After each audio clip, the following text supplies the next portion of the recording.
Hey guys, TommyBryson here, and literally just today I finished reading Your Money or Your Life. And it's a book that can actually help you out when it comes to achieving financial independence a lot faster than you actually think. It's not going to take decades. You don't have to be 65 years old. And your next investment when you usually retire that age is going to be investing a ton of money into your health, because guess what?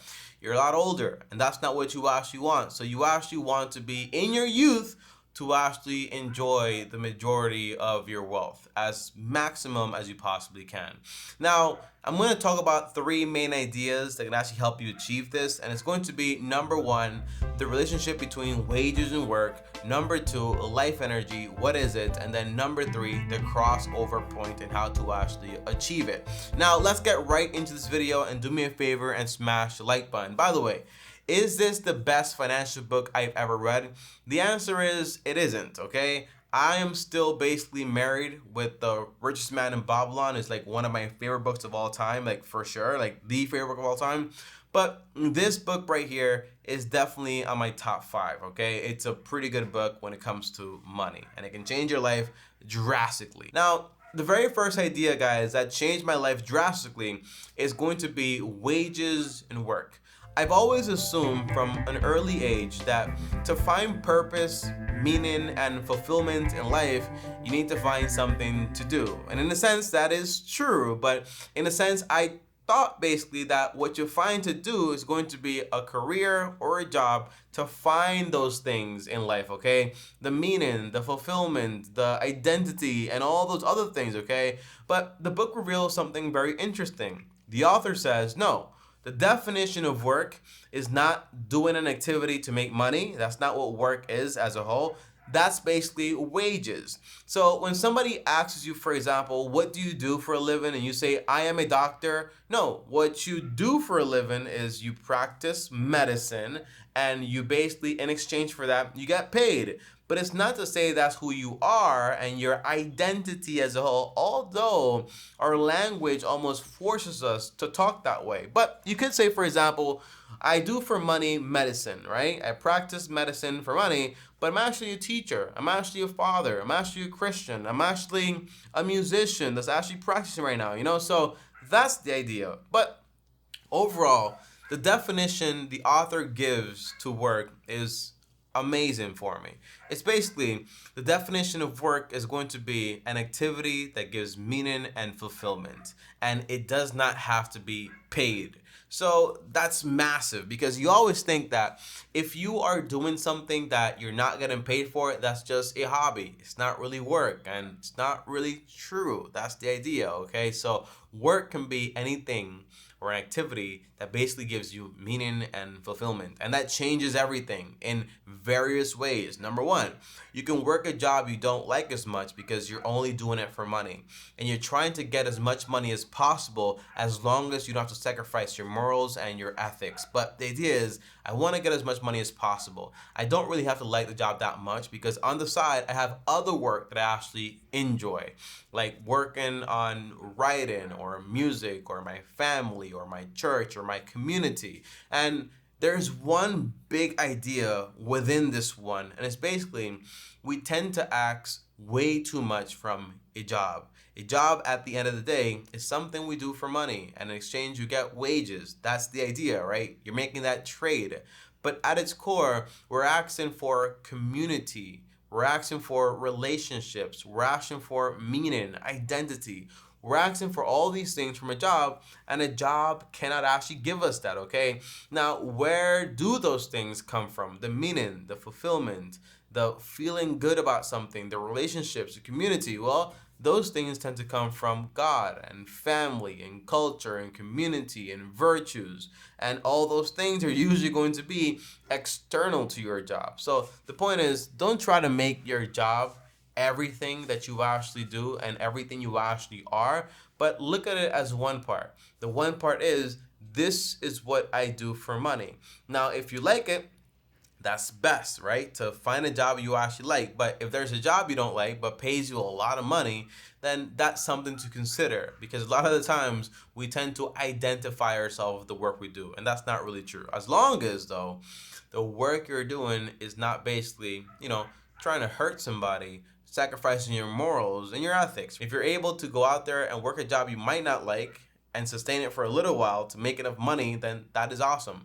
That's going to be critical when it comes to the crossover point, so make sure you keep watching this video. But number 2, guys, the second idea is going to be life energy. This is astonishing, and I basically figured this out a long time ago before even reading this book, but they put it in a lot better way, right? Like they have a real formula to it. So life energy is exactly the cost of your time to make money. That is it, okay? And the worth of your time to make money. So let's say, for example, you're working a job, right? And you have a salary. By the way, the idea is how much money you get paid per hour. It's not that complicated. So how much money you get paid per hour is how much your hour, your time is actually worth. So if you get paid 20 bucks an hour, that's how much your time is actually worth. But if you get paid on a salary basis, you might say, I don't know how to calculate my time on an hourly basis. I get paid on a salary basis, right? But it's a very simple way to look at that. Just divide your annual salary by 2,000. That will give you a rough estimate of how much money you actually make. So if you have a salary of $40,000 like that, and you just basically divide it by, I'm gonna go right here and divide it by 2,000, boom, boom, boom. Well, it's going to give you a rough estimate. You're basically making almost $20 an hour. That is the basic idea, okay? And that basically means your hour is worth $20. Now, why is this figure so important? We all know that. We all know we have an hourly wage, okay? Well, the idea is very simple. Every time you buy something that costs you money, you are spending your time, okay? So let's say, for example, I have a $500 car payment, and I have, for example, a $200 food bill that I'm basically eating out all the time because I want to eat out, or the job complicates me cooking at home or whatever. Well, what does that mean if I'm making 20 bucks an hour? The answer is I'm not just spending, for example, $500 on a car bill, right? On a car note per month. I'm actually spending, just divided by your hourly wage or your energy, and you actually get 25 hours. That basically means that car is costing you 25 hours every single month. Now, on top of that, you're spending $200 a month on going out to eat. Do you need to do that? The answer is no, but it's costing you that much money. So divided by 20, that's going to be 10. So 10 plus 25 gives you 35. That basically means, hey, I'm spending 35 hours of my time that I'm never going to get back for a car and for eating out. Is that worth it? The answer is probably not. You're almost working an entire week. 35 hours is a long time. It's almost an entire work week just to pay for a car that's going to lose value and just to pay for food you can basically make at home. So what's the key instrument here? The key instrument is to value all the things you do as if you're actually spending time, not just paper. Because paper is just like, well, this is just paper. It doesn't matter. They print more of it. I'll get paid next month. But no, you're actually spending your time, and your time is your life, and your life is finite. You can always get more money, but you can't get back more time. That's the idea. Now, I'm not telling you to go out there and say, I'm not going to buy that sandwich because it's like 15 minutes of my time. I'm not going to buy that water because it's like 10 minutes of my time. That's not the goal, right, overall. But it is for you to be very aware that you don't want to be wasting all your money, because when you waste your money, you're spending basically your time. So the goal is to get your time back. The less you have to trade your time for money, the more time you can have, and the less you have to make that trade overall, okay? Now, this is fundamental here. And it's the third lesson I basically found in this book. It's the first time I've ever heard the word, but I know what it is, okay? It's just different categories and so on, but it's the same thing. It's what I call, or it's what they call, the crossover point. Now, what exactly is a crossover point? The answer is going to be this, guys. The crossover point is when you actually reach financial independence. It's when you actually make more money passively than you actually need to live. Now, this basically means that if all you need to live is $1,000 and you make basically $1,001, you reached it. You reached the crossover point. It's when you get more passive income than you actually need, okay? That's the general idea. But there is a key trick here. The trick is this. For some people, financial independence is decades away. And for other people, financial independence is 10 years away, or 5 years away, or maybe even today away, okay? That's the idea. Now, how is that possible exactly? The answer is, it all depends on how much money you need. I mean, that is a pivotal. It's so important. And here's why. If you're talking to someone and they tell you, I want to retire, but before I retire, I want to have at least $10,000 coming in every single month. To them, that might sound pretty cool, pretty attractive, right? Awesome. But what I hear is this. Wow, so you want to make $10,000 every single month. Well, how much money is that, okay? That's going to be 10 times 12, $120,000 a year. Now, there is some simple math to figure out exactly how much you need to actually have invested. And guess how much that is, okay? So if you need $120,000 a year, you want to multiply that by 20 if you want to get that money from stocks. And the answer is going to be this, guys, okay? Equals, you need around $2.4 million. Now, do you know how long it takes someone to actually acquire $2.4 million? The answer is, it's going to be a long time. It might be decades on top of decades. It might be like 20 to 25 years potentially, okay? But let's say you say, no, all I need is about $3,000. You know, my goal is to get a paid off home. My goal is to not borrow any money. So I have to worry about, for example, my shelter costs, my utilities, my groceries, my transportation, and so on.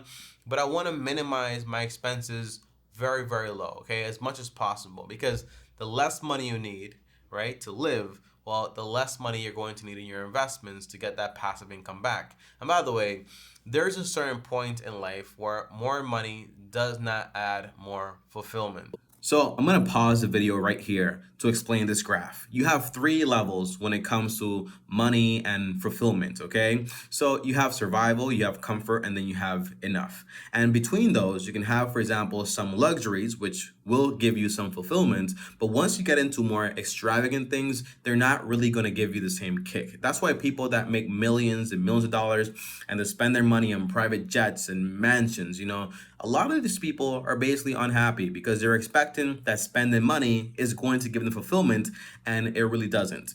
But it is a good goal to try to meet those survival needs, those comfort needs, and to finally get to enough so this way you can stop trading your time for money. And it's very important that you understand something, okay? When you're actually trying to figure out exactly how much money you need, well, you want to figure out exactly what's more important to you, having things or having more freedom. That's the thing, okay? Because if you want more money to buy more things you basically don't need, when you can have less money and have a lot more freedom with your time, I rather this one, okay? I rather have the freedom. I rather have the time.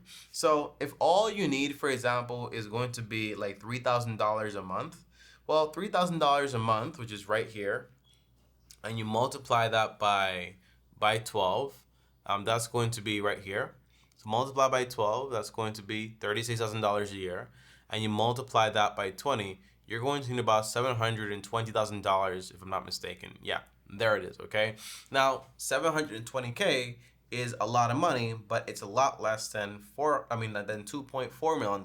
You see what I'm saying here? So that's the idea. Now, you might ask me, Tommy, either way, is it going to take me a lot of work to actually get to that point? The answer is yes, but there is a shortcut. The shortcut is you have to redefine what retirement actually is.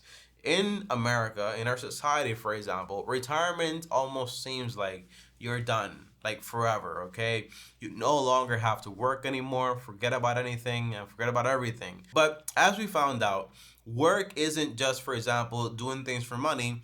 It can mean an activity that you enjoy, that's fulfilling, and that has some purpose to it, okay? So you don't have to stop working just because you reach your retirement goal or whatever, okay? You don't have to do that. And if you do continue working, but just less, the answer is you can actually reach your goals a lot faster. Here's what I mean, okay?